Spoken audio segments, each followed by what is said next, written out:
जय जोहार, जय छत्तीसगढ़ संगवारी हो। आशा कर रहा था आप मन स्वस्थ हो, मस्त हो। तो संगवारी हो, जितना भी मोर यूट्यूब शुरू करे हवे मोर संगी साथी भाई बहनी जो भी वो सब ला मैं ये बोलना चाहता हूँ कि आप मन यूट्यूब ला चालू कर डरे हवा, लेकिन यूट्यूब ला चालू करे के बाद ओला बीच में ही बंद मत करो।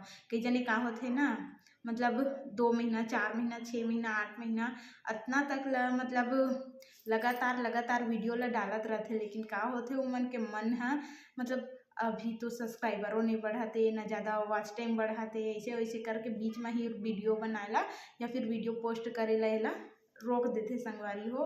तो मैं ओमन ला ये कहना चाहत हूँ कि आप मन वीडियो बना मतलब यूट्यूब में अपन करियर बनाना चाहत हव तब वीडियो ला बनाएला मत रुकाओ, कंटिन्यू रखो।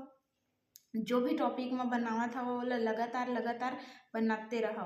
और वैसे भी आई एक दिन कि तुम्हारे यूट्यूब चैनल में सब्सक्राइबर भी बढ़ी, वॉच टाइम भी बढ़ी।